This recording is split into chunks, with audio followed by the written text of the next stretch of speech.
All right, ladies and gentlemen, here we are at the end of the year. We have had an awesome year and a stressful year and everything in between for Star Wars Galaxy of Heroes. And I thought it would be fun if we brought in as many of your favorite content creators as possible to have kind of like a roundtable discussion about everything that happened this year. And so we've got a group here right now. Others may be joining later into the video. I'll introduce who we got and tell you guys who may or may not be popping in as the video goes on. So first and foremost, we've got Ranger right above me. We got Ando right next to him. Kate Gaming with her. Is that a Guns N' Roses shirt? That is, yeah. Nice. I knew that just from the tippy top. That's awesome. And then right next to me, we got AP Gaines, a.k.a. the midget of the stream. And we've got good old Maurice. What's up, Gum? I love this meme that you got going on here. This is amazing. Hello. Yeah. I think that I'm getting very antsy watching this. And then Fortmore down right below me. Good to see you, Fortmore. And good, thanks. Ram Bam is joining us as well. He just popped in mid recording. Are you just showing your lightning logo? Is that it? Show your face, you mug. Yeah. I will in a second. What do you have to hide? Yeah. What do you have to Nothing. hide? No one wants to. I'm Have trying you to seen avoid. his face. Yeah, I'm trying to there's a spare lot. YouTube of my hideous, horrendous face. There's a lot he has to hide. So. Yeah. Oh, man. And then a few others may join. Gridden is very likely to join us here as the video goes on. Warrior's probably going to pop in. And we also have an invite out to Arnold, who will hopefully join later. He's pretty busy right now, but towards the end of the video, he may have time to jump in. And so really, really good group here. I'm sure that there's a lot of other people we could have invited, but these are the people that ended up joining for this video. So here's how this is going to work. I have put together a list, and I've polled my community on everything that happened this year and sorted out into 6 good things and 6 bad things. So we're going to rotate 1 good, 1 bad, and just discuss as you just kind of shoot the breeze. Sound good, guys and girl? Yeah. Yeah, don't forget the girl. Yeah, sounds good. Yeah, don't forget me. I'm the girl.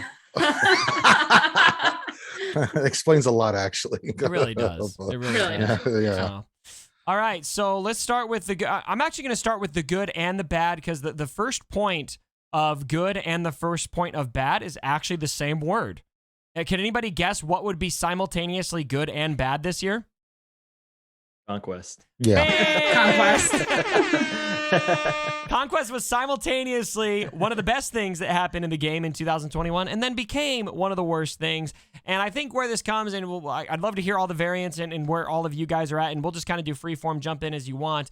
But the first 3 conquests were really fun. They were great. And then it's just been downhill from there to now where I like the rewards from Conquest, but it just feels like a absolute slog fest at this point. Would you guys all agree Conquest, good and bad?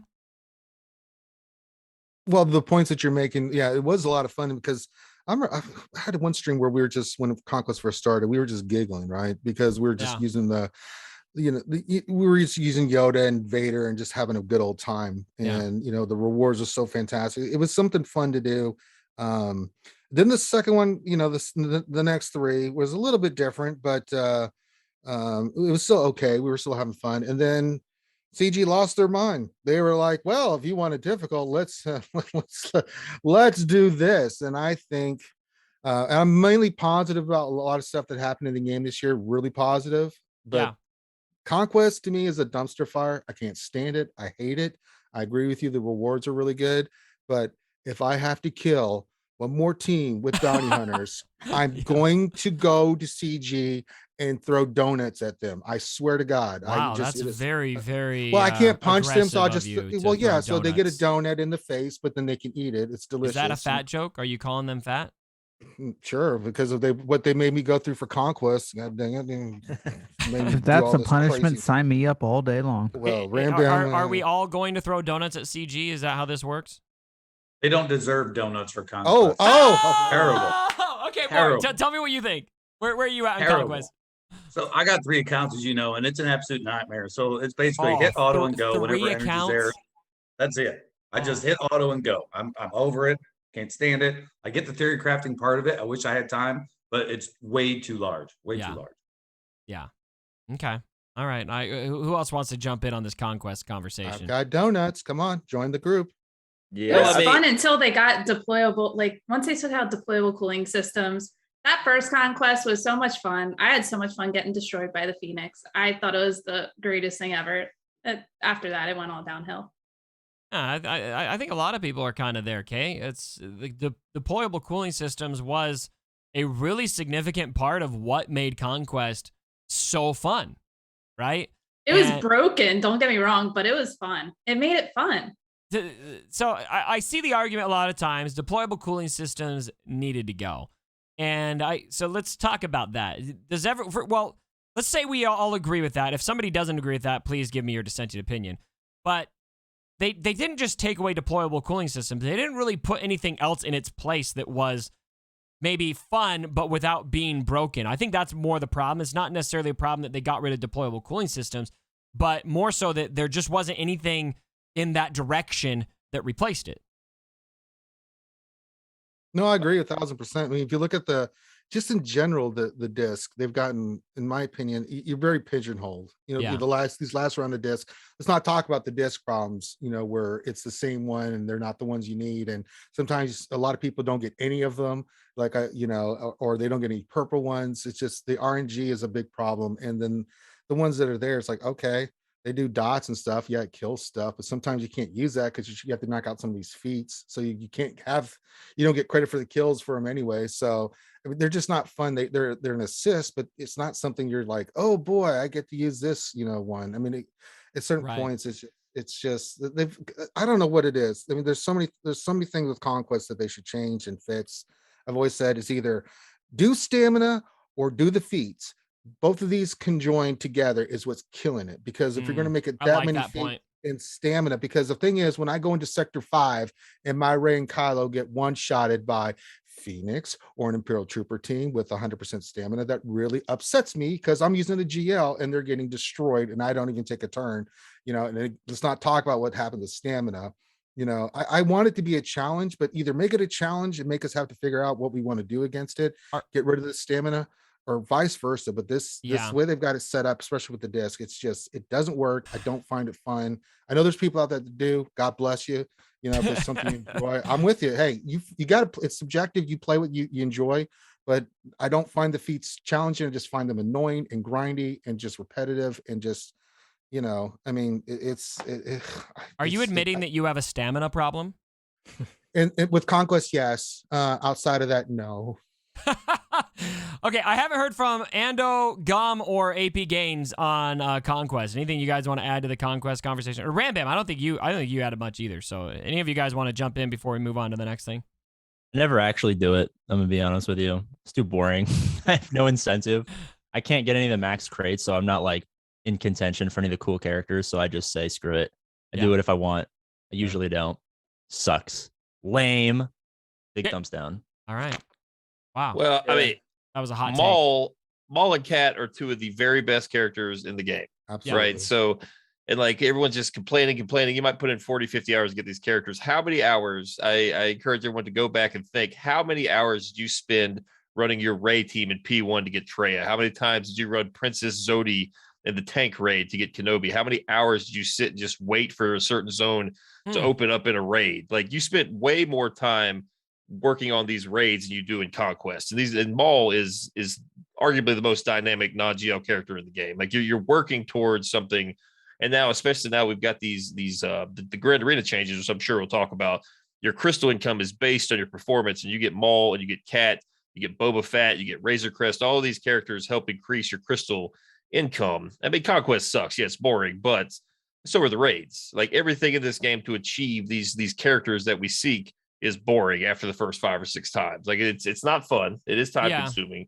But instead of the raid where it's like once, twice a week, it is compressed into 14 days, so it feels a lot more grindy. Yeah, that would have been my counterpoint there. Is when you grind out Traya, maybe it's the same amount of time over 6 months, right? But this is all compressed into 2 weeks of just misery. And I mean, I remember the last Conquest, I barely got my red crate. even though I started out really strong, I just had a couple days there where I just got a little busy, didn't do as much as I should have done, and then I was scrambling at the end to get my red crate. You really cannot let up. It's relentless. And again, this is coming from somebody that is able to get the red crate if I put in the effort. Like AP said, yeah, and I can too. There is a threshold you probably have to reach to even, have a chance of getting Boba and Maul and all these characters in the first, go around. So that I'm a little naive, I guess, to the smaller accounts, right? So I just want to throw that out there. Like Kat was out of rotation before I could even do hard conquest. Yeah. So it'll be another 6-ish months before I get her. Graham Bam, I'm so confused at what just popped on the screen. Don't ask. He'll start talking about Mace, and then we'll be. This looks like something that could get me banned. Like, yeah, for me, conquest, like that's the thing. Like, I agree with Gom. Like, the characters are hypothetically worth the time. The problem is that conquest, when it started out, it wasn't supposed to be like that. It was supposed to be fun and just sort of something that you like kept us in the game a little bit longer. Now it's like there's this almost like mandatory thing that I have to do it, and I have to spend so many crystals to refresh, and I got to do certain things in order to ensure that I get the red crate. And that's the part that it's just not fun. So the argument of fun versus fun to me is, I think, like the argument that we're having, and it's not fun now, but it is necessary, and sometimes like things that are necessary in the game aren't fun. So that's like always the kind of the balance that you have to take in, like, hey, is this fun, or how much do I need it? So yeah, and I mean the characters are worth it. I mean, let's be real. I mean, Maul and Kat are definitely worth it. But a lot of people that I hear from is like, these are huge spenders.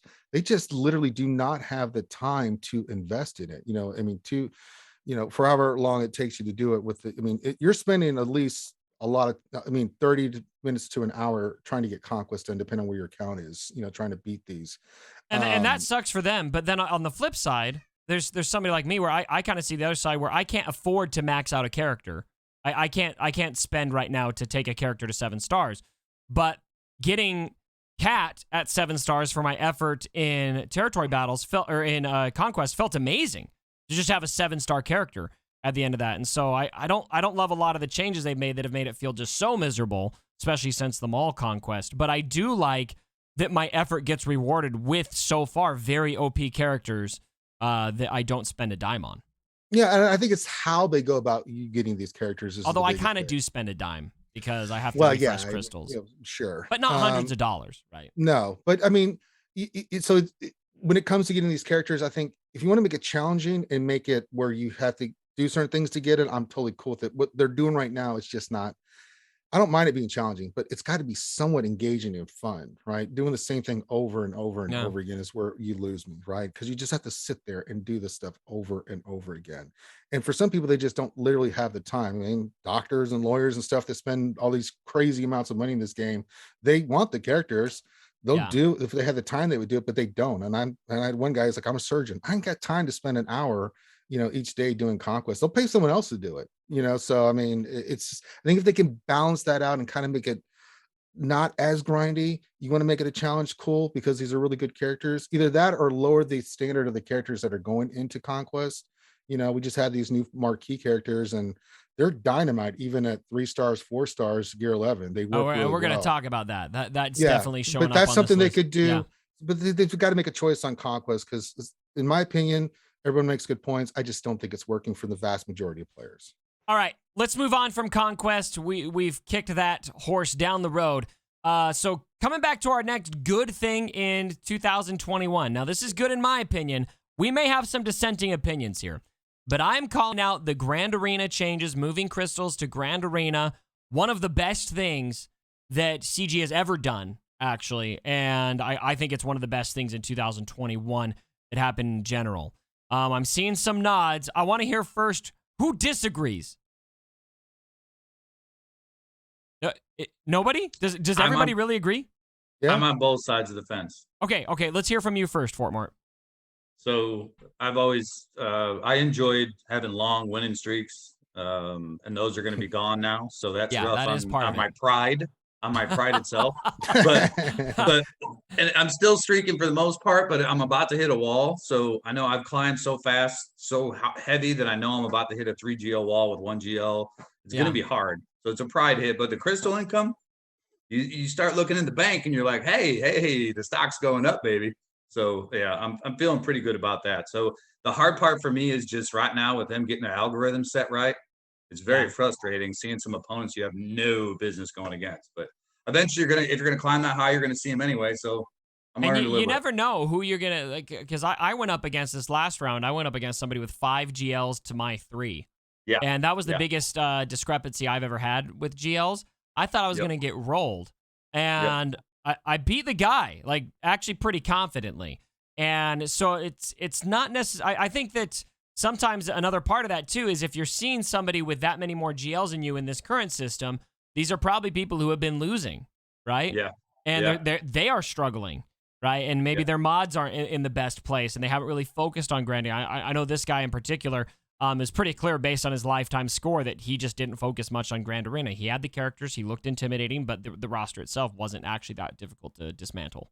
And you see a lot of people that didn't GAC before, and now they're being forced to, or they're just signing up and they don't care still. But I think you're going to see more competition overall, which is good. I want to fight people. I want to fight players. I'm going to ban green screens from the rest of this video because we're seeing some really scary things happening on green screens right now.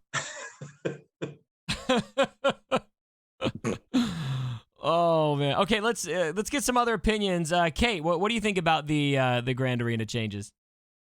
I mean, asking any of us, we're obviously going to like them. We're all streamers. Like, Grand Arena is our main, like, gameplay that we do. That's a good point. It's a good point. So there are groups that I've heard of people who don't like it, and it's because they don't like Grand Arena. But for me, the big thing was by taking it away from Squad Arena, I'm not taking out, like, that 1 to 2 hours a day to try and climb. I'm not taking away time with my family. If I'm not around, it's not a big deal anymore. So for me, that was, and that's huge. It's huge. It is. I agree. Because a lot of times, especially with the holidays coming up, I was like, there was no way I was going to climb anyway. I can't. I'm with family, and I'm not going to step away from my family to go climb in Arena. So for me, that was bigger, I think, than anything. Here's the honest question I want to ask, because I love the point you bring up that we're streamers, so we're a little bit biased towards Grand Arena, and I think that's a very fair point. But for people who do not like Grand Arena, right, and they wanted the crystals to stay there, are you honestly enjoying Squad Arena more than Grand Arena in the game right now? Like, I can't imagine how somebody would actually enjoy Squad Arena more with how mundane it is. Now, maybe those people exist, and you know what? If that's you, more power to you. I think you're lying to yourself. I mean, maybe not. I don't know. I don't love it. Rambam, you've been quiet there, just putting really weird things on the screen. Tell us what you think about the Grand Arena changes. Please be serious. Please be serious. I mean, anytime I can use mace is a great thing. Oh my gosh. Okay, Ranger, can you just kick him out of this chat right now? I'll give you the power. I gave him 3 sentences and he already brought up mace.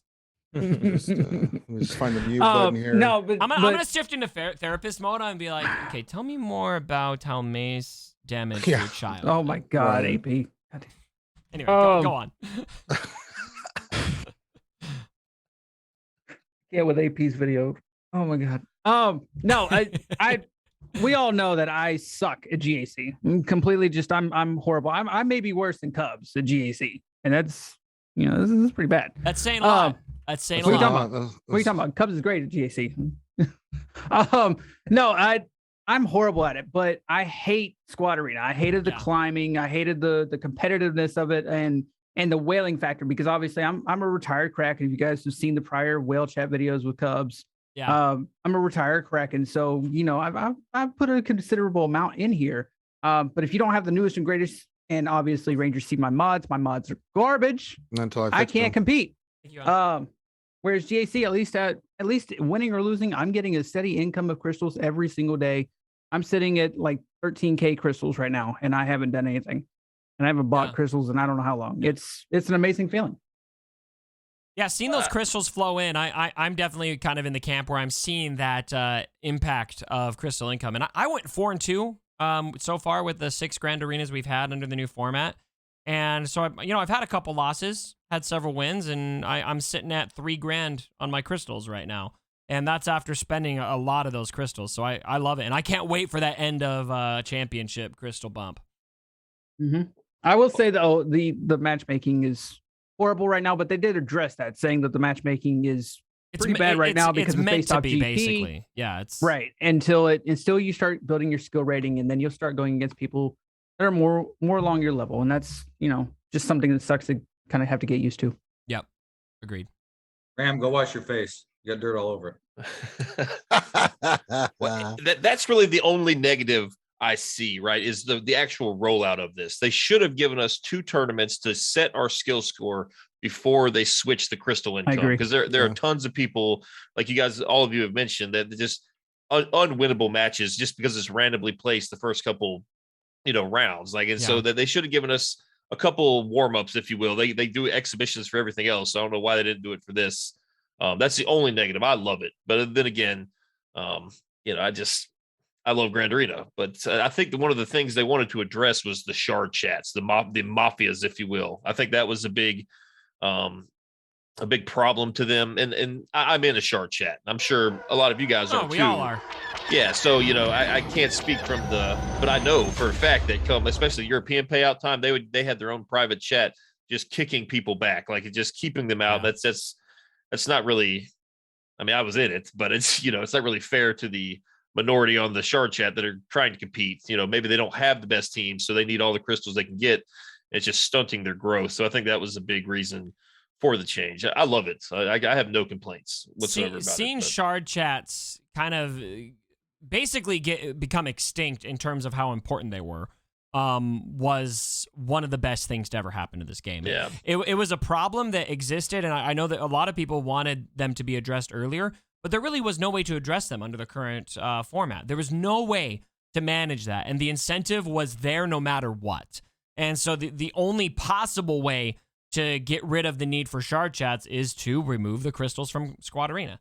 And I think it's a very positive change for the game for that, and just for the fact that this game has moved away from having a single squad as your main focus. It is a multi-squad game, so it doesn't make sense for Squad Arena to be the whole focus of crystals. I don't think it's made sense for years. I actually think another negative I would kind of throw out there with this is that they waited this long to do it. I think it almost should have been an immediate change when they introduced Grand Arena all those years ago, frankly.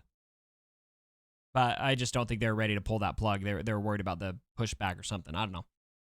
I will say one of the biggest things they could have done, obviously, is what Gom said with the setting your skill rating, but a more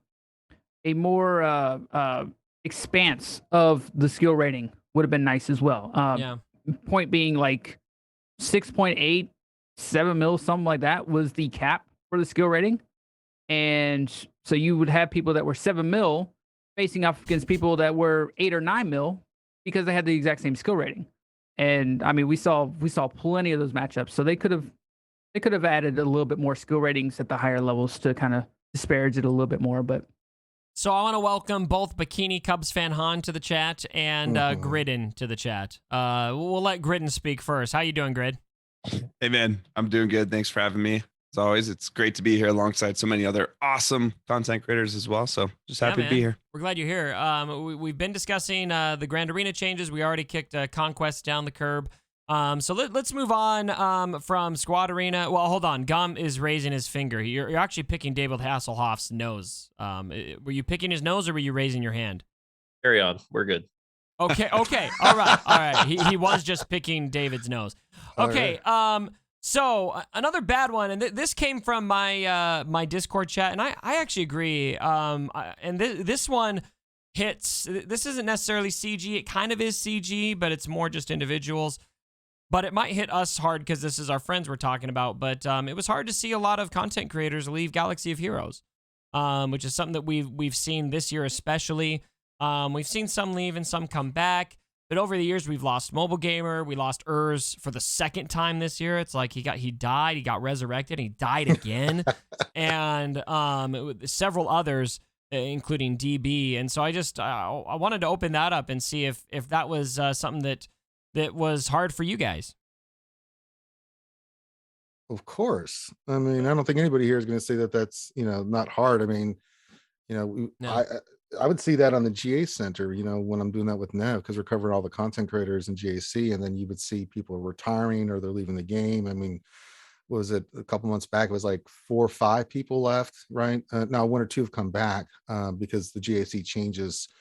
Their biggest thing was the Executor and other things, but then when the new GAC changes came in, they were like, okay, I'm going to give this another shot, right? So Right. some have come back, but yeah, sometimes it's not just the game. I mean, a large part of it is, we've all been there where you're playing a game and you just reach your point of saturation, like, I'm just not having fun or doing anything I want to do. You're looking for something else. You're just not enjoying it. And sometimes it's real life. Real life throws you a curveball and you just can't commit to play the game, let alone streaming. Right. So it's not just streaming, it's just I can't even spend the time in the game like I used to, because I've got either family issues. COVID's had a big impact on that as well, with people having to change a lot of things in their lives. So it sucks to see. I don't think none of us want to see any content creator have to give up having fun, because being a content creator is a privilege. It's joyful. It's a lot of fun. It's about interacting with the fans and stuff and having a good time and being silly and goofy however you go about doing it.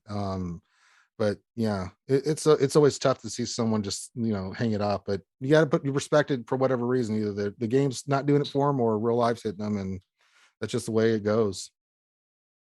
Yeah, well said. All right. I think for me, Cubs, there are some that I am going to miss along the line. I mean, Hers obviously is one of the better entertainers out there. Yeah. Learned a lot. I know a lot of us emulate some of the things that he did, which is probably yeah. the most honoring thing. But I think the one thing that bothers me the most of anything, I could be that guy to say too, I wish there was some that weren't doing it, but whatever, that's fine. But the people that I see leaving that I have relationship with in our communities that aren't content creators, that is probably the hardest hit for me. Huh. Like I'm honored to be able to be here with you guys, but watching Yeah. people actually quit the game, they're just amazing people and just burn out on it for whatever Yeah. reason. For me, that's the hardest part. Yeah. Gom, you were pointing at yourself. Something you want to add? I think he was talking about me when he said there are people that he wished didn't make content. Oh yeah. I just want you to come work. I just want Dom to come work with me. That's all. No, that's AP Gaines. He's a cancer to this community. But at the same time, I mean, for those of you guys that watch Twitch, I mean, any night there are you have your big content creators, but I mean, if you maybe you're not following them, if you ever just click on the game, there are several people streaming, new streamers, people that have 1-2 viewers, and we try to raid those guys sometimes. There are new content creators out there. Some of them have really high production, like setups, layouts. They've got all the bells and whistles, the cameras, the mics. They're just now starting this game. So, I hate to see people leave, but at the same time, we do have new people coming up. And what we lack in something AP does, is there's not too many strong content creators for the newer player, right? There's not really like all of us here have been playing a long time. Mort and AP both have smaller accounts, right? But the vast majority, everybody else that you see on Twitch and stuff, we've been playing a long time. I have no idea how to direct a new player nowadays. I don't know what to tell them. Like, who should I farm at a Galactic War? I don't know. I have no idea. All of them. Yeah. You farm Shard Shop currencies in there. Yeah. What are you talking about? Yeah, that's a good point. I actually love AP Gaines. I bust his chops a lot, but something I love about AP is he's an example of new creators rising to the top, and I've loved to see your ascent, and it's been fun. I mean, at first I think I watched one of your videos. I was like, who is this guy? And then the more once I started to understand your sense of humor, I was just like, I got to bring this guy on the channel, and I've just had a ball working with you. They're all terrible though. They don't get any better. Something else I'll kind of add too about people leaving the game, and this is something I feel, and I've talked with Arnold about this and several other content creators, but one of the things that makes me sad about this game in particular is that the market on YouTube and Twitch is kind of just small. You guys know what I mean? And I feel like a lot of the content creators in this game are good enough and deserve much bigger audiences than we get. But it's just kind of a byproduct of just a small community. And there's benefits to that small community, but also there's a lot of reach that I think a lot of you guys here deserve that just doesn't come because of how small the community is. And I think that's sad. Yeah, it is what it is. I mean, the only way, a lot of people that play this game, you'd be surprised. They don't read the forums. They don't watch videos. They just play the game and they just go in and do what they want to do. So, I mean, I don't know how you reach those folks. I mean, unless there's hard marketing into, pushing content creators production through the game. Say, hey, maybe you want to check these content creators out and stuff. I don't know what the exact answer is because I don't have the analysis in front of me to say which would be the best way. But but I think I can say for all of us, would we love more fans? Sure, who wouldn't, right? But I think the people that we always watch us, that's what we do it for. Even if it's 20 people, you're still giving everything you got for those 20 people and interacting with them, and and the fans are loyal to you. Once they're hooked, they're loyal to you most of the time for a long time. So whichever content creator that is. So, and that's kind of a nice feeling too. Yep. Yep. I think that's a big reason why I have so much respect for all of you guys here is that, I mean, just seeing all of the effort everybody here puts into their work, into their craft, into their videos, into their streams and everything. In spite of, I think there's a lot of people who put the same amount of effort you're putting in and are bringing in 10, 20, 30,000 viewers per stream. And all of us here, we're kind of around that 100 or lower mark. For most of our streams, and I wanted to throw that out there. I think that that you guys do the work of much bigger streamers, even though our community's smaller. So good job. Good job, streamers that could. All right, let's move on. So we're on to the next bad thing, the Executor. Now let me qualify this. There's things I like about the Executor, but the reason I feel like the Executor was on the bad side of things for 2021 is it was yet another capital ship without any new ships coming with it, really, just kind of repurposing ships. And we've had a lot of that in the game, more just dropping capital ships in. We don't have complete fleets, and the Executor kind of made that worse, and there's really not super reliable answers to it. There's not another capital ship that can counter it. Or ships to go with that. And so I'm just not feeling the Executor. Does everyone agree, or is there any dissenting opinions there? I think it's more than just the capital ships. It's this game for the longest time does not have an identity with ships. It just never has, and until they fix that, it's hard for me to get excited for ships, because this year we got the Executor and we got Razor Crest. Yeah. Okay. What about the other fleets? It's like they want to go in a direction, but then they're not. And it's just kind of like I've always said, and I am one, the redheaded stepchild of the game. It's like they do certain things, but then it's like they're helter-skelter. They're not sure what they want to do with ships. And we get little pieces, and it makes me very hesitant on ships. And I know a lot of people like ships, but it's not complete. It's an incomplete game. Right. And when you introduce something like Executor, when you have all this other stuff that's sitting here that's not complete, that doesn't seem to have the focus, say like all the new characters that they've brought in this year, which have been fantastic. It's like, how can I commit to something that I don't even feel like they're committing to? So that's the bigger issue. It's not just Executor, it's just like they're just doing some things, but not really going all in on ships. And I don't have a direction on what the hell they want to do with ships is the biggest problem I have with the ship, the meta for GAC, for everything. It's just here it is. It's not complete, but here you go. And I can't get behind that. I find it also incredibly ironic that we mentioned ships and then all of a sudden a Star Destroyer crashed into the middle of our video and Arnold, the Grand Admiral, showed up. Can you speak, Arnold? You're on mute. Yay! Oh my God. Oh my ear. What's cooking, good lookins? Oh my God. Oh man. Grand Oh Admiral. my God. Well, we've covered a lot of the hot topics already, Arnold. We talked about Conquest. We talked about the arena changes. And here we are talking about the Executor, yet another capital ship coming to the game without any other ships to go with it and all of the empty fleets that we've got. Anything you want to add to the discussion on that? Empty fleets? What are you talking about? They added 2 ships in 2021. How much more do you people want? All you guys do is complain. You got Razor Crest, you got Executor. What more do you need? That's right. That's right. That's all we need. Yeah. That's all you need. No, I mean, it's a very weird era of Grand Arena territory wars where the only downside I really am seeing with it all is that, yes, there's a degree of skill required to take down Executor, but there's definitely a degree of coin tossing as well. And I know plenty of people that just threw in the towel and they're like, I'm sick of this Executor crap because the game is turning more into a slot machine at that point. Now, I'm sure we play a game where supply and demand is fully in CG's hand. They will supply us. a much more consistent one-shot counter to the Executor at one point. So if that's your biggest problem, they'll release whatever. I think at this point, I'm not sure if you guys talk about the alleged leaks that seem to be true, but Ravager's around the corner. Who knows? Even now says Ravager will be the consistent counter for. But yeah, ships. It's all they could say is that it's if they applied their ship model to the rest of the game, this game would have probably been dead a long time ago.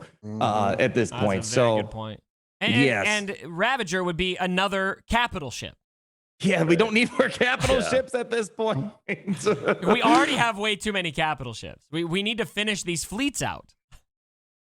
Yeah, we have the Resistance. They're missing some stuff. The Negotiator is really like the only fleet that's, I mean, I guess the Imperial fleet's kind of fully fledged, and they're a good Maybe B grade. Rebels, yeah.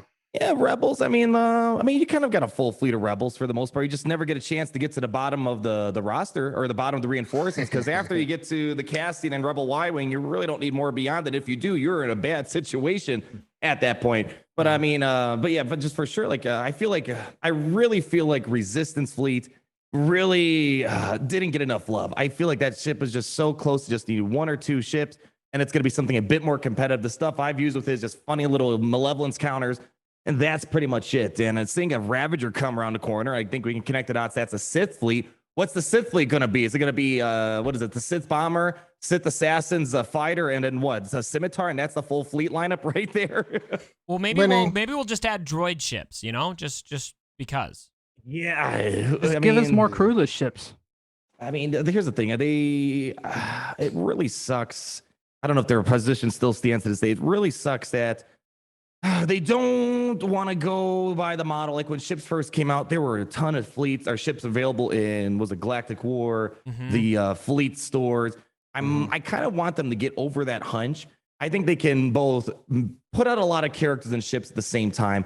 And the problem is, I remember over the years, what was that song you made, Cubs? Galaxy of Marquees. You were the backup dancer. Was it that one? I did the. Was it that one? I thought it was. Oh wait, no. You were backup dancer for SWGoH Paradise, but in Galaxy of Marquees, you had a very dramatic moment where you were placing your hand on the wall, crying about. Oh my gosh, that's something. That's a throwback. Yeah, I forgot about that part. But no, the point being is that. The issue we had of the Galaxy of Marquees years, they released all these characters and they would all end up on hard nodes, which was a miserable experience. Yeah. I feel like they could really crank it up, release a lot of characters, release a lot of ships.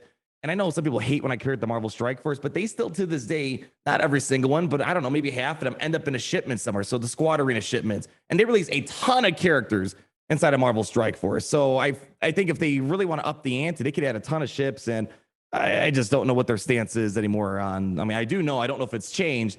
If they feel good about releasing, let's say 20 ships, some are pay to play, some are hard node, and then some are going to be available on some free to play shipments somewhere. Why not all that? Just points. Make a good balance of all that, but make a decision on ships for the love of God. It's so helter skelter, man. It's just exactly like what it is. It's like, here's some ships, and then 6 months, nothing. And here's some ships, but it's not. It's another capital ship. I've speculated this before, and I still stand by. I feel like ships is a game mode that they're in too deep. They can't get rid of it. Anytime, I think that there's people in the studio who advocate for adding ships and fixing it. But every time they bring like ideas, this is pure speculation, but I think it would fit. They bring ideas for ships. They want to add ships to the game. And then ultimately somebody's looking at their quarterly earnings. They're like, well, we could do ships, but that's just not going to make us as much money. So how about this marquee character instead? And so they aren't willing to put the effort into ships because it just doesn't help them out. And so I think that they probably are waiting for quarterly earnings to look good enough to release ships because they just know they're not going to pack the same punch. But that's that ends up becoming a self-fulfilling prophecy, and it just spirals on itself, which is what we've seen in the game. And they're not in a position where they are, willing to really do what it takes to fix the game mode, it seems. They need to make ships more important. That's the problem. Right now, they're important, but not to the degree where people are willing to spend tons of money on a ship day one. Here's what made Star Wars in the first place? It was the freaking Death Star raid. How is it we don't have anything Death Star related in the game that you need ships to get some exclusive character, some exclusive gear, relics? I don't know. It's like territories. No one really cared about territories until we're like 9. Yeah, there you go. Yeah, that's the closest you're getting to a Death Star raid. Yeah. But use your bounty hunters with it.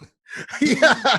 Oh, We don't need their scum. I'll It's shut like up a- on the topic of ships. Oh, It's God. like a double-edged sword though, because they don't put in enough into ships, and it clearly shows.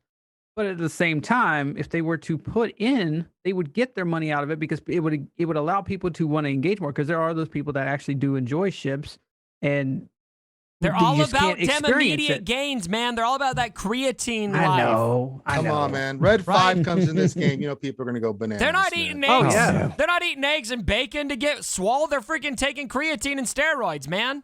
I mean, how many people would wail for a TIE Defender? Like, come on. There Or are a so TIE many Interceptor. ships. There are so many ships. They How How could is there have. not a That's- TIE Defender in the game? That Sadness. ship is disgusting. Oh, I mean, yeah.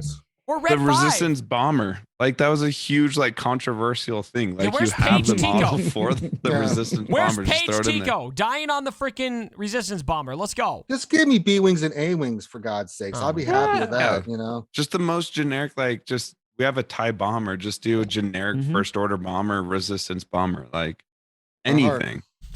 Yeah, All because right. the First Order and Resistance definitely need tanks. 100%. Is anybody dying to talk more about ships, or can we move No, on? please, God, move Yes, I on. want a Oh. ship raid, ship raid, ship raid, ship raid. Oh, more. Let's treat this like CG and toss it to the side and move on. All right, we're going back to some good things for 2021, and this could be polarizing too. I'll give my my opinion on why this is good, but I actually think Omicrons are great for the game, and the reason why is this is allowing a little bit of that gap to be made up from the great nerf that they did. Now, I don't necessarily love that format because I didn't think that the nerf needed to happen to begin with. But having that option to take characters like Qui-Gon Jinn out of obscurity to be a very viable character to use in Grand Arena is something that I really like to see and I'm happy to invest in. Discuss. Do we agree that Omicrons are good? I think that there's bad angles that you could look at with Omicrons, and I respect them. Yes. Good. Very good. Yeah. And Well, you have more to say, please. So here's the reason why they're good. Like we really got to a point where people, because of how Galactic Legends shaped rosters and stuff like that, Mhm. everyone had the same thing. And like it varying, like maybe relic levels, like 1 or 2 on different characters like you might have liked versus other people, but by and large that's what it was. Like I just always knew I was going to have a 6GL opponent, and like they have a R5 resistance trooper. They have, like what I'm saying, like they just have what I have. And now this adds another way in which, hey, this guy's more of a, territory wars guy, right? And like my maybe lesser GAC roster is going to beat him in GAC, but he might, his guild is way more coordinated than mine or whatever the case is, and he's going to beat me in TW. It just offers a little bit more flexibility. And like you said, it breathes life into some characters.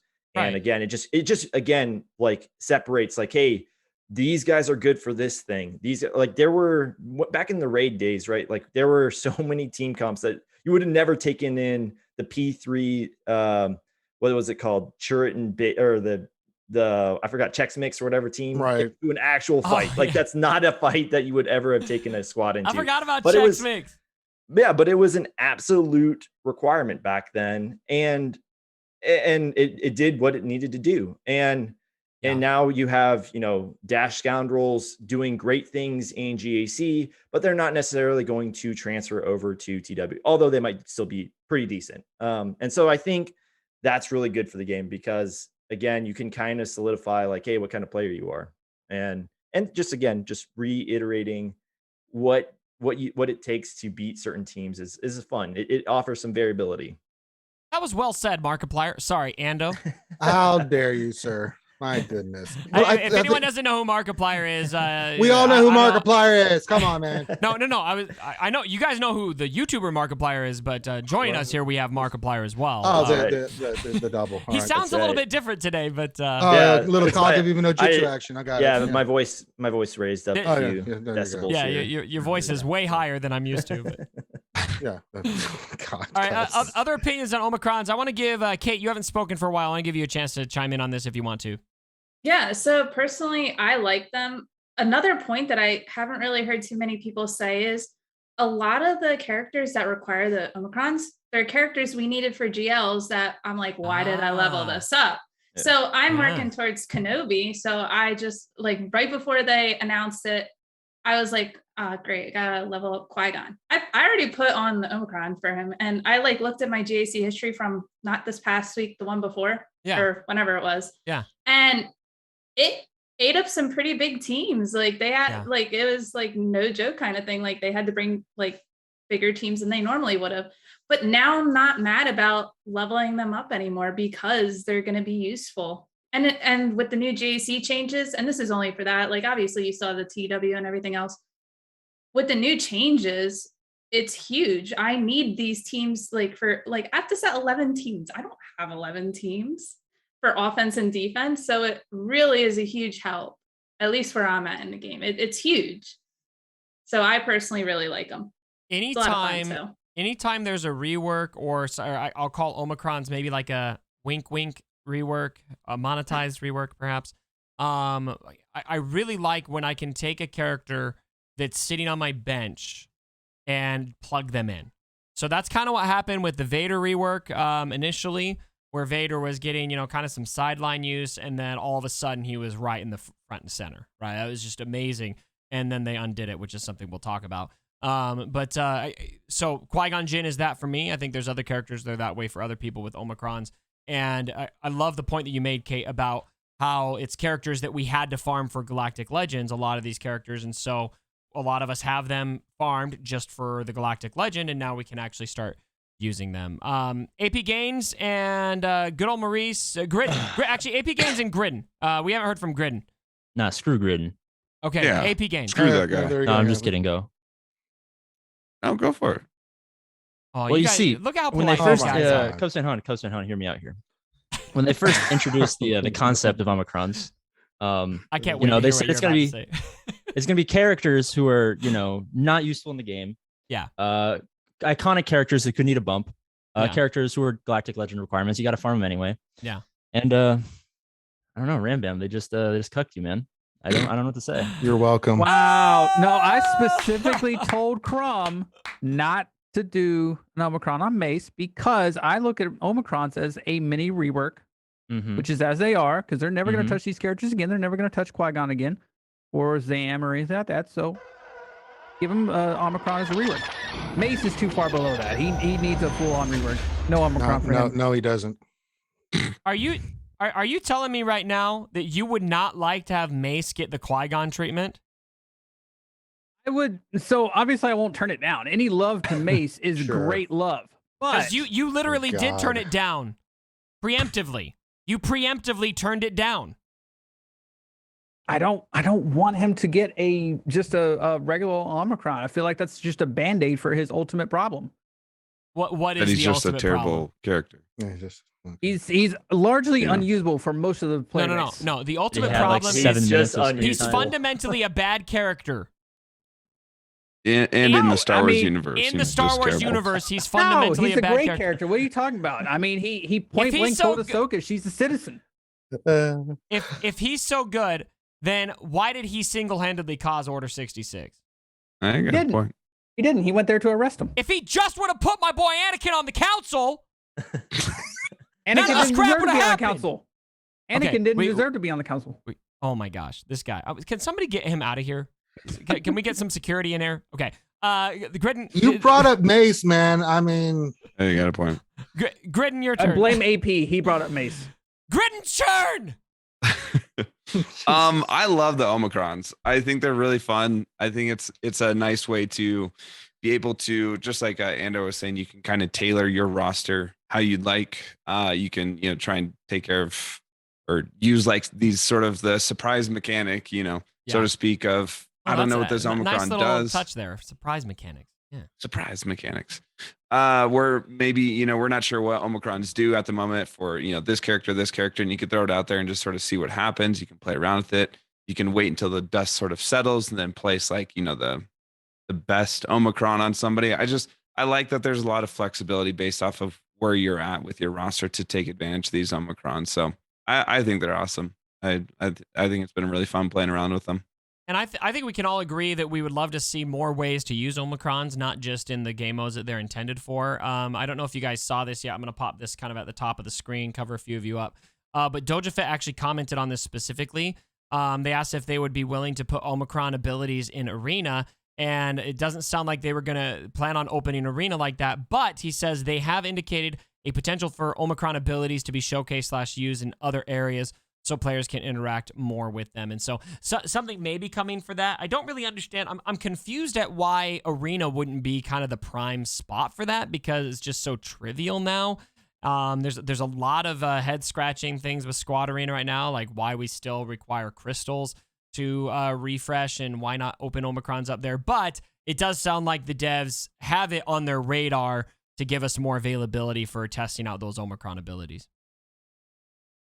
I mean, it could be. I mean, I don't know if they're even interested in Squad Arena. I think they're gonna treat that like Galactic War and some of the other things that are just kind of moving to the past of this game. And then, but I would love to see it. Give us sandbox mode where players can have a permanent place to go test this stuff out, because it's really hard, especially if you want to make an investment. And let's talk about some of these characters are huge investments in cash and time that, you're making a big investment into this tune. Kind of be nice if you could test out all of it and see how it works before you at least get a taste of like how it works before you spend $2,000, just throwing that out there. Wow.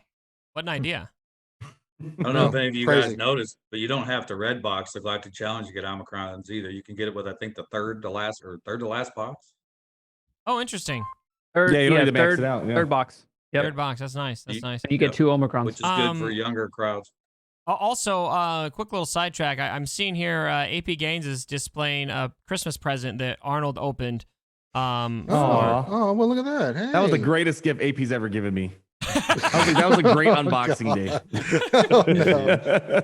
Do you hang that up in your Star Destroyer and, just bump it every day when you go to work?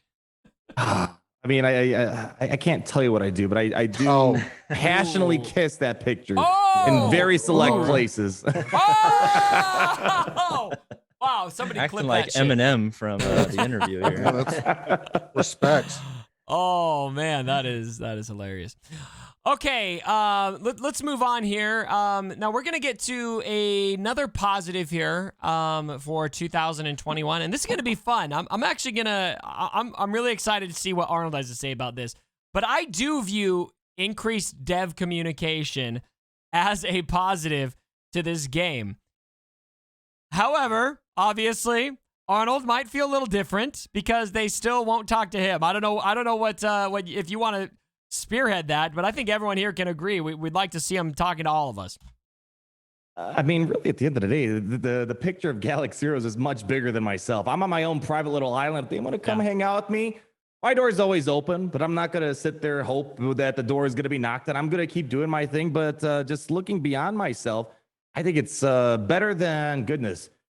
There was 2 years or something where it was pretty much just Operation Metaverse, Galactic War Report, that they had that interaction. So I like seeing that they're going beyond, they're going outside their comfort zone a little bit, because CG, I've worked at a lot of studios. They are kind of the black sheep in the gaming industry where they're very timid, they're very specific, and it's not like that with other game studios out there. And it's great seeing that they're kind of getting outside their comfort zone. They brought a lot of people, and I know Cubs, what'd you get, 2-3 exclusives this year? You had several interviews, so that was a great step in the right direction. The point being is it's just great it's just great seeing that they're communicating because the thing about the games that, yes, we love the game, but we also like to know the people that make the game, what's going on in the studio, kind of getting a peek behind the curtain a little bit. So again, personally, I don't lose any sleep that they don't talk to me. It's one of those things where, it's cool, but it's at the end of the day, it's not something I'm like begging or desiring.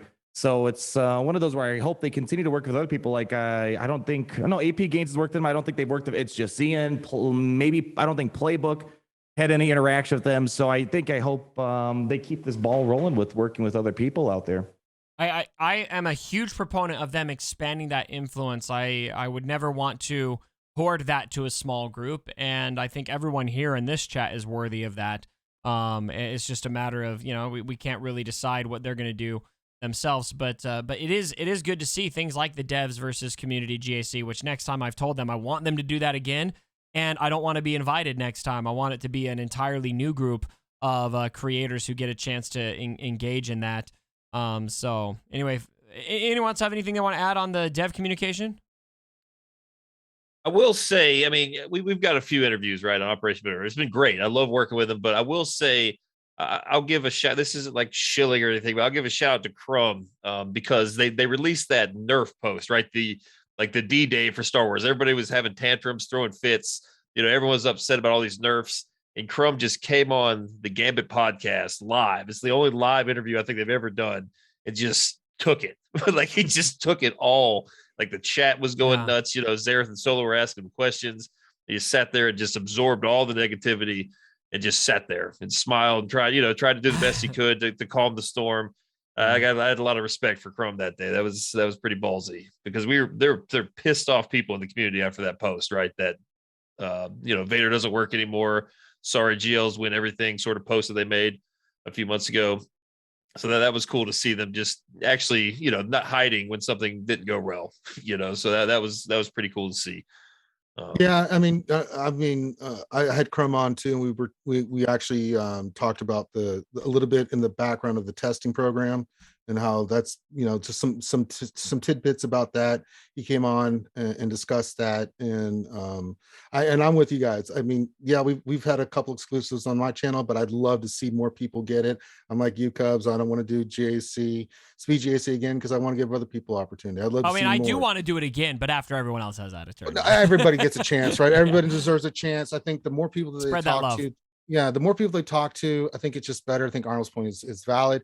The more they're out there, the more we get to know them, right? I'm very privileged to get to know Doja and Crumb and some of these other people outside of just the game and get to know them a little bit more. And we've done some of the charity stuff with them, so I think that's good. It gets them more comfortable with us.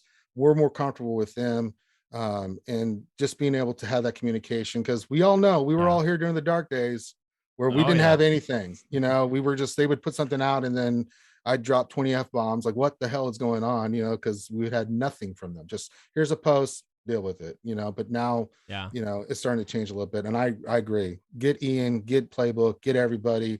Get the Arnold in here. Come on. I wouldn't get your hopes up. I think that bridge has been burnt for a long time. I know. Don't feel bad. I kind of know who it is over there, and I'm not going to call anyone out. But we've shaken some pretty big trees, and I take a little bit of pride in that. Man. Well, I mean, in your case, Arnold, your reach is so big that I think you'll be fine. I don't think you need CG. I don't think they need you either. Same thing with you guys. You guys don't need them either. I mean, it's cool getting exclusives and all, but if this is a whole bigger conversation of YouTube. There's more than just getting exclusives with CG and whatnot. So I've had this conversation with my community because I thought for a while there, I was like, I don't even know if I want to interact with CG anymore because there's a lot of negativity about it. But ultimately, I'm not doing it because I think it's some huge benefit to my channel. In fact, a lot of the exclusives I've had get less views than normal random top 10 lists that I put out there. So it's not like it's a view thing. It's more of a community engagement thing. I think it's just positive for the community as a whole, and that's my overarching reason for continuing to do it is I just think the community benefits from it. Whether it's me, whether it's Gom, whether it's Fortmort, who should absolutely be in that conversation. Kate, you should, and everyone here should be. Here's my biggest top of the pinnacle thing that they could do that I think would just be amazing is once COVID calms down enough, they fly all of us here out and we have a live in-person sports esports tournament in GAC that gets recorded and posted ever. I think that would just be amazing. That would be dope. I'll bring the donuts. We already know you want to bring donuts to CG. For that, they would deserve donuts. Yes. Oh man. So yeah, really good points out there. Really good points. Let's move on. We got to wrap up here in a little bit. And I still got several points here, so we're gonna do some quick hit items here. Bad for 2021 Relic 9. Does anyone think Relic 9 was good for this game? Yeah. I'll put my neck out there just a little bit. Just a little bit. This ought to be good. Here's the thing. Relic 9's not that important right now. Next year, I can almost guarantee it'll be needed for a GL, different conversation at that point. Right now, I view Relic 9 as very much luxury. I'm technically sitting on 5. I've only upgraded 1 character. It's one of those resources where it doesn't make sense to just go all willy-nilly like Relic 5, 6, maybe even Relic 7. You could just kind of upgrade because the resources are a bit more readily available. I think Relic 9 was huge for the character I hated for 2020. Jedi Master Luke is huge this year. He counters both Master Kenobi and Lord Vader easily and counters pretty much every other GL right now. That Relic 9 boost was significant for him. And that's pretty much it. And like everyone always asks me, oh, why don't you upgrade these Relic 9s? Because you don't have to. I have the opportunity. It's not needed. I'd rather hoard, see where next year comes. We'll have to wait and see where next year comes. I've most likely 4 Relic 9 requirements for what's his name? Bib Fortuna or something like that. So don't take my words now applying to the future. But so far this year, you haven't been missing much. I think even Executor, like I've been beating Relic 9 Executors with a Relic 8. You don't really need a Relic 9 Executor. Yeah. And just really Jedi Master Luke's really the only obvious choice to go for right now, in my opinion. So there was at the beginning of the release of Jedi Master Luke and Sith Eternal, significant debate in the community on if Jedi Master Luke was good or not. I think Arnold, you were very much kind of not super high on him, and I was telling everyone that you were full of it and that he was great. Something that you don't understand is that I'd actually already seen what he looked like at Relic 9, so I was just predicting the future. Just wanted to call that out. God. He's got no comment. Okay. Oh, you're talking. I'll be honest. I'm upgrading my mods. I'm just kind of smiling because everyone else is laughing right now.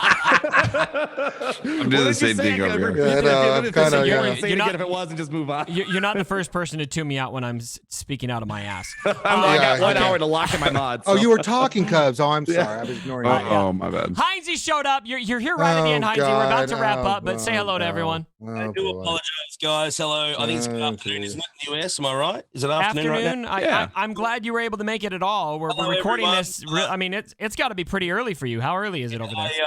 I was aiming for a fashionably late entrance, and I was really fashionable. I do apologize. Sorry about that. How's the Rose Omicron working for you, Cubs? Is it working well yet? Well, I don't have anyone to use it with, so what a surprise! Oh, what a shame. Yeah, it'd be nice if I had Ray or something like that. So yeah, that would be a pretty good idea. Be pretty handy. Anyway, never mind. All right, quick discussion on. We're gonna go back. We got 2 more good things and 2 more bad things to discuss. Well, actually, 1 more bad thing because we already discussed Omicron's having no testing ground. It's something that we already discussed. So all of the creative kits and kit changes this year, I think, were really great.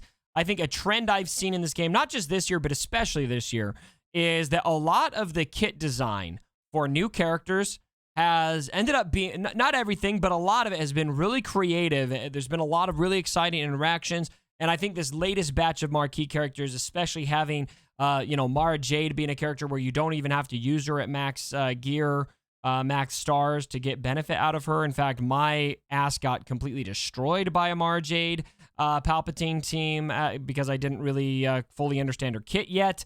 And it's just, I think they've done a really good job this year with kit design. I agree 1,000%. I mean, everyone except Omega and Darth Talon.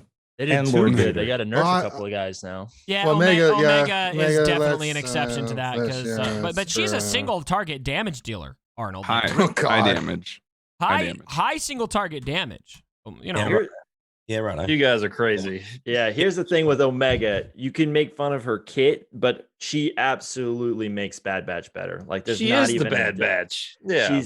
There's not even a debate. Like you get the 2-turn stun from Wrecker immediately. Okay, so I will make this argument. She may make Bad Batch better, but she is not essential to get the most out of Bad Batch.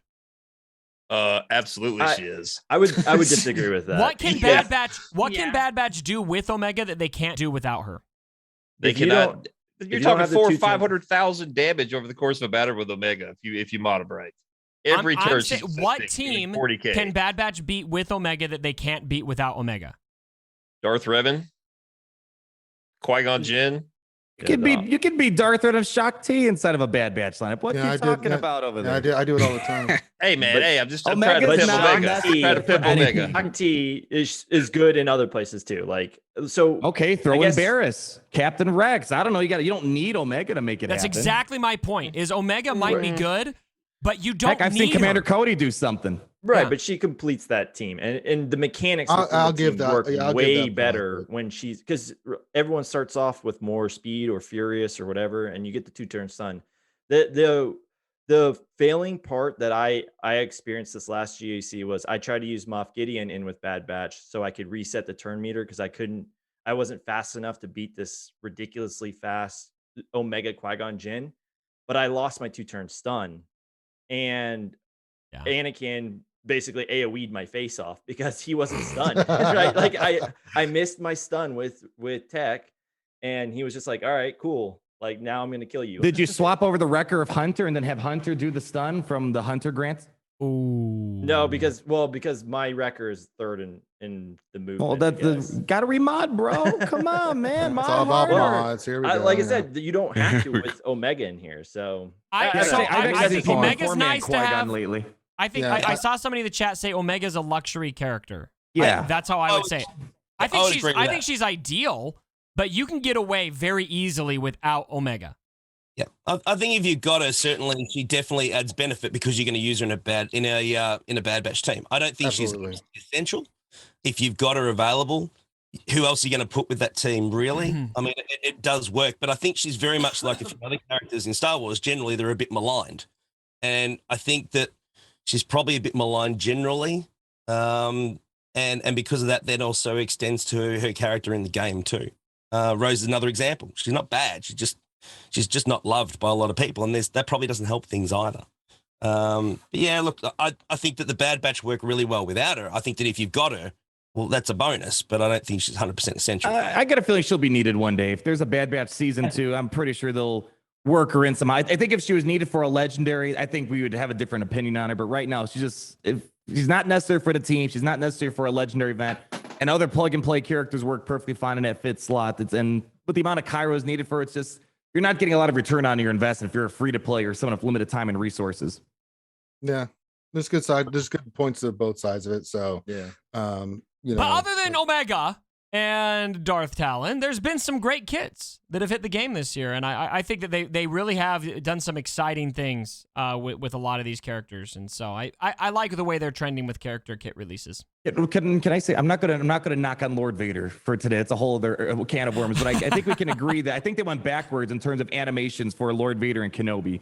Oh my god! Animation and the events. Well, yeah, especially after seeing these things last back four up this year. Well, the Star Killer event was what a letdown. Star Killer that event was great, Ranger. What are you talking What do you about? tell you? That was bad, but also, I mean, Kenobi and the hell outta Anakin, I here. mean, how do you not put more effort into that kind of iconic duo? You know, It looked like an angry Jedi counselor who got the wrong order at McDonald's. Yeah. I'm going to call the manager. That's his ultimate right there. Karen. That's what it is. Oh, boy. Lord Karen. Lord Karen. Whilst they weren't great with Vader and Kenobi, they did hit the mark with Starkiller though. Yeah. So I mean, it's Those animations are dope, even though the yeah. event sucked. I love hitting the go button and pulling the starship down. I just do. They're stuck. That's amazing. I mean, more cutscenes. So Yeah, the Executor and Starkiller, probably two of the coolest animations in the game. I'd like to see more of the Easter egg type of abilities. That's for sure. yeah, take that I to the want a bank. cutscene with a whole army of Ewoks charging you and then chopping the logs and smashing your team.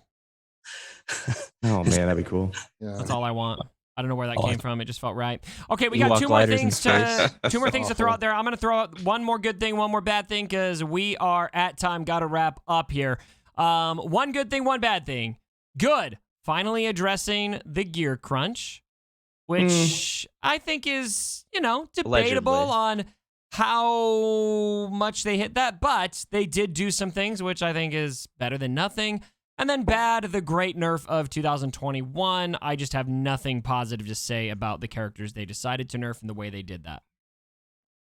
But aren't you happy that Lord Vader doesn't have Super Jedi Master Darth Vader Supreme? You would never win ever. I am so It'd be sick and impossible. tired of throwing my cuddling blade at people and just caressing them. Mara Jade redeemed Darth Vader a good amount. Yes, Yeah. I agree. Yeah, that's. I mean, Darth Vader's still not the Darth Vader that we had, but man, I firmly believe Mara Jade was more impactful in the game than Lord Vader this year, especially being 3-star viable gear 8.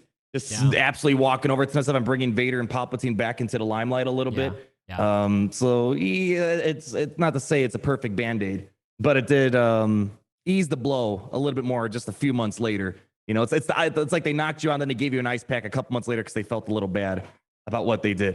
The problem that I feel like with the great nerf of 2021, right, is I feel like it shouldn't have ever. Those characters should never have been reworked the way that they were. They were given too much of a power creep, so that nerf had to have happened, even though it sucks. Boo! But boo this man.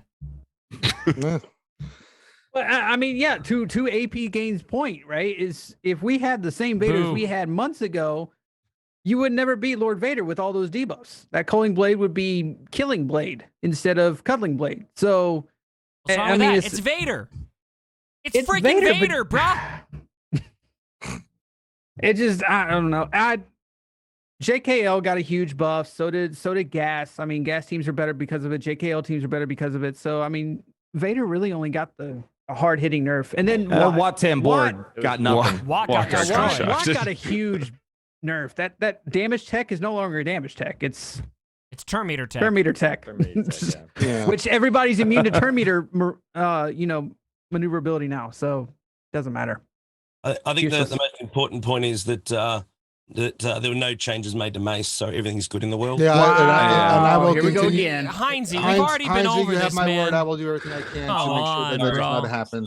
You got to be on time if you're going to make comments like that. Way to go. Well, hey, Way to go. Okay, Relic 9 made Mace even greater. So. This is so dead ram that Don't Joe Lee worry. can't even bring him back. I'm going to mute him.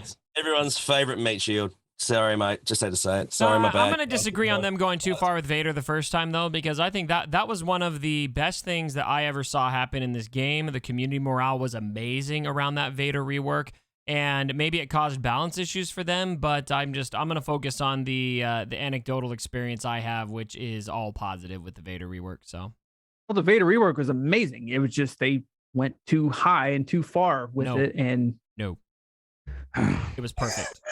Let me ask you guys a question. If Omicrons were obviously in the plans when they released this post, do you think it would have softened the blow or made us carry our pitchforks higher if they told us we're taking this away, but in the future we're giving you ways to reinvent your characters with a new ability mat? So they kind of did say that. They didn't say it like that, but I remember Crumb on record several times saying there's more to this.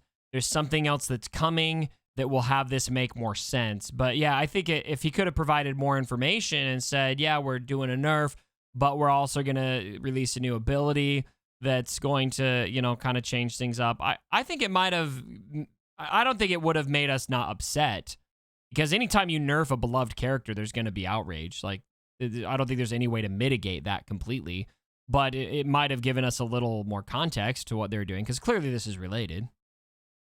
But even now, even right now, I see the context, I see the Omicrons, and I'm not okay with what they did. I still don't like it. I don't know. For me, it probably was necessary for the game, but terrible for the community. I just felt really bad. I feel like that was really when people started branching off and was like, I'm gonna probably quit. I saw a lot of that. Yeah. It just was. And there were some people that was like, well, I'll give it a try. Right. Because everyone kept, I think, encouraging hey, we don't know. Right. Let's just give it a try. And people that were relying on GL counters and stuff like that, when these all hit, it did feel like you were like, oh man, what has happened? What is this game right now? But yeah, I think like I said, for the future of this game, I guess it totally made sense, because for everyone that acted that played the game, I guess, in the quote unquote the right way or whatever, and modded for it and stuff like that, that's great. And they were still chasing Galactic Legend and all that stuff.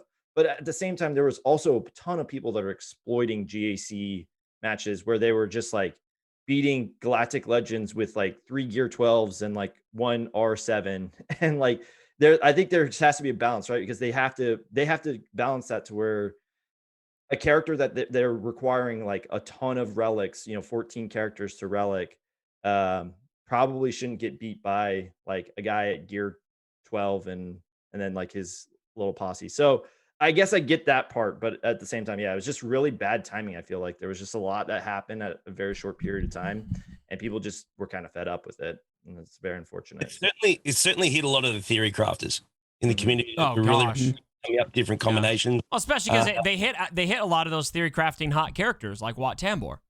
I mean, they didn't hit them. They wiped them. They destroyed them. Yeah. They just absolutely wiped them. And you know, unless you had the toys, all of a sudden, you know, you weren't as competitive as you were previously. I think that was the problem. And those people that have tuned their rosters for years to have those counters in place, all of a sudden were just useless overnight. And that was certainly, you know, disappointing for a lot of people. And that definitely caused some rage. There's no doubt. You should have seen the Zera stream. He was pissed. That was his entire shtick. Oh yeah, I remember that. You know, so was I was pissed too. I lost to a bounty hunter team with my Empire. I was like, what the F? I mean, Grid's a perfect example as well. You know, his roster was just 100% tuned into taking down GLs without them. And all of a sudden, it just made it impossible for him to be as competitive as he was before. Yeah. So was Mort. Yeah, you look at that's Mort. right. I didn't mean to just pick one out. I'm just that's the only one. No, it's just It's certainly, you know, really said, you know what, guys, you've been using this for years. You've been practicing it. You've been honing it. Forget it. You can't have it anymore. And that's certainly, you know, really, you know, pissed a lot of people off. Sorry, I'm going to say it. That was a problem. Yeah, huge. Okay, mid GL's hard to hit, but it was needed. Okay, we're gonna end there. But before we end, I'm gonna go around. We're gonna go around the table here. And I want everyone to give CG a 2021 grade, letter grade, F through A. And then I want you to tell me what is the number one thing you want to see in 2022 in Star Wars Galaxy of Heroes. Okay? I'll give you guys a second to think about that. I've already been thinking about it. I'm going to give CG a B- for 2021. A lot of things that I loved, a lot of things I didn't like. So I'm going to go B-. And the number one thing I want to see in 2022 is Galactic Legend Admiral Thrawn from the Ahsoka show. I think that that's very possible. Out of all the Galactic Legends I could see coming from the new shows, that's one that I think makes a lot of sense. All right, we're going to go top left and weave our way over, starting with you, Ranger. Letter grade and what do you want to see in 2022? Well, B+ Briefly. because B+ because Conquest. Can't give him an A because Conquest makes me angry still. And then one thing I would love them to do is expand the dark side of the game. Let's start with Inquisitors and move on from there. 2 GLs I'd love to see in. Let's go Bane and Zana. Let's get them in the game. Let's have some fun. That's spicy. All right. I don't know if we're going to see Legends in this game or not. You never thought we'd see Legends, so... I think if we were going to see a Legend GL, it would have been Starkiller. Anyway, go on, Ando. All right, I'm going to give him a B+ only because of GAC changes. Like, I thought those were fantastic. And the one thing that I'd like to see in 2022 is a way to actually beat the Night Sisters challenge. That's a good one. Let's not get too cheeky here, okay? All right, Kate. So I'd give him B+. Did a lot of great things this year. I got the 2 characters that I've been wanting them to bring to the game, which is Talon and Mara Jade. So those are the 2 I've been saying for years I want. 2022, Conquest to be less grindy. Yo, that's such a good request. I love it. Okay, AP. Oh God, here we go. I'm gonna give him a 34 triple D. The game's nice to look at now, but God, does my back hurt, and I want a cup rework. Just happened. Jesus Christ. How did we ever cover this game without AP gains here? I don't know how we did it. We finally started playing Galaxy of Heroes when AP joined. Oh my God. No coincidence, the game started dying when I started making videos. It was dying long before you started making videos, my man. Yeah. AP never changed. We love you. Yeah. God bless you. All right, is that all you want to say? Are you done? Yeah, pretty much. Just give me a cup rework or give me 4 more cups. That's all I care about. Okay. All right. It's okay. Gom. I'll go B ? Because there's still 3 days for the game to break. A year. They are That's a efficient with true their Galaxy time. of Heroes player right there. And we all Not know pessimist. the holidays. There's nobody in studio, so if something breaks. Yep. Yikes! That's it. Lights out. Very true. So- Very true. And then I guess I don't know, a new raid. Meow meow meow. No, you don't get an air horn for that. Okay. Everyone and their dog requests a new raid. That's like the top Reddit post every other week. I've got an idea. What if we did a Death Star raid? Well, that's original. Whoa! Holy cow! Upvote that. If you're waiting for a backup answer, I got nothing. Okay. Okay, Fortmore, go ahead. It's pretty easy for me. It's a B. It'd be a B plus if they answered my DMs. Second off, which I rarely do, by the way. And second off, I of course ship raids on the list, but more important, I don't want a ship raid until I see a ship squad tab. I want to be able to put my ships together and go. There you go. He got it, Gum. I gave it to him. Whoa, man. Yeah. No, Sorry, sure. Gum. Hey, ship Come work squad's- for me. that's You'll important. learn this. Why you being like this, Cubs? God. Ship harder. Be quiet, Ranger. It's not your turn to speak. Ram Bam. All right, so I don't know where the grading score is where you guys are, but for me, I'm gonna go 90. That's the cross of the line between A- and B+. That's where I'm Yeah, it's gonna an- kind of yeah. hover at. No, that's an A-. Don't be that guy that gives you a B plus for a 90. No, that is B++. an A-. If you're the A-. teacher that gives me a B plus for a 90%, you suck. That's fair. Obviously, a Mace Windu rework. Come on, like That was predictable. Okay. Next. Next. Yeah, super surprised right now. no, but yeah, Conquest less grindy. Okay. Definitely for that. There you go. All right. Good. An actual request for the people. All right. Gridden. I'm gonna give him a safe B. Okay. I'm not really lenient either way. It was a solid year. There was ups and downs. If a couple of things were handled a little bit differently, I would definitely feel fine giving them like an A- or even an A. But there was enough things that you're kind of like, I didn't like how they handled that, or things that they didn't capitalize on. Everybody's already talked about, ship loadouts, and you're already doing all this stuff for the game and quality of life stuff anyway. So just throw some of those things in there. And I feel like there's missed opportunities that they could have made some better decisions during the year, but I'm comfortable with B. Something that I would love to see next year. We already kind of talked about Legends, Galactic Legends. I would love to see for a pair of Galactic Legends, Darth Malgus and Satele Shan from Star Wars: The Old Republic. Nice. I think that'd be really freaking cool. Oh, I would love Malgus or if especially. they were to find a way to bring in like multiple characters, but specifically, I'd love to see the Ronin from the Star Wars. Yeah, I think that'd be really cool if they in Visions, if they brought in the Ronin Jedi from Visions, that'd be pretty freaking cool. That'd be dope. I think that'd be awesome. All right, Heinzie. Yeah. So yeah, I'm gonna say. Well said, Heinzie. Okay, Arnold. Well said. No, just kidding. Go ahead, Heinzie. No. Look, same sort of thing around B+. I think that's fair. I think the changes to Arena were great. I'm happy to have my hour back every day. That's pretty cool. Oh, tell me about it. I think they absolutely nailed that one. That was cool. Conquest still sucks. We all know that. I want a Death Star raid. You stole it from me, but that's okay.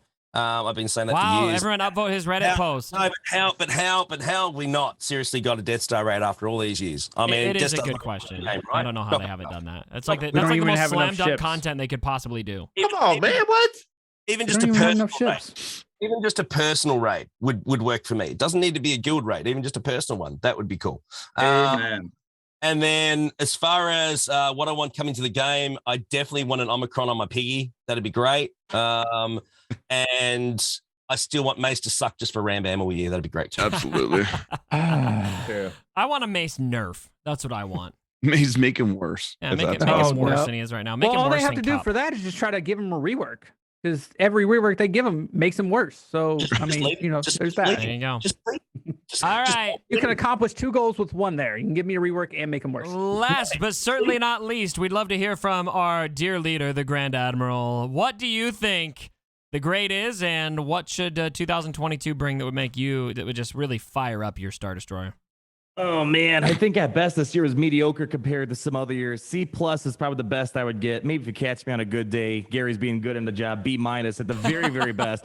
But right now I'm feeling C+. Mainly the thing I'm looking forward to, and I'm hoping, not having my hopes up. I literally want them to get over their pride over Marvel Strike Force, and I want them to copy verbatim the 4 sandbox modes they have, because it's absurd.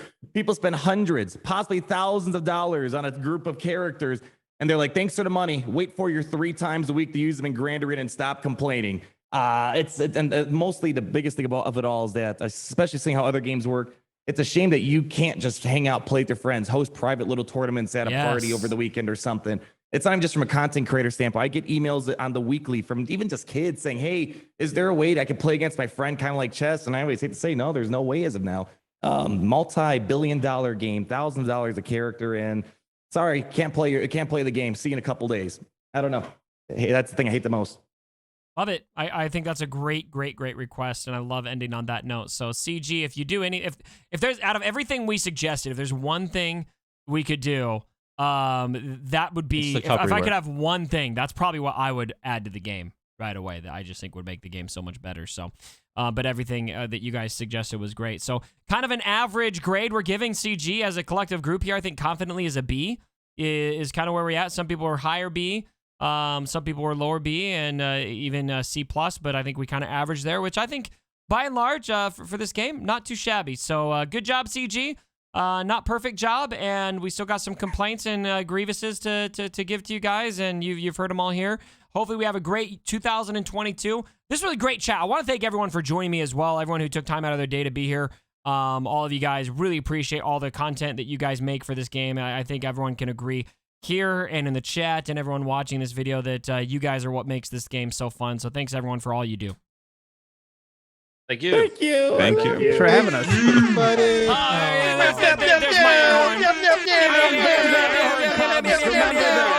All right, here's my round of applause. Jesus. Round of applause. And I would do Sandstorm for you guys right now, but I might get copyright strike, so I'm just going to end the video. Hey, that's right. Love you, fam!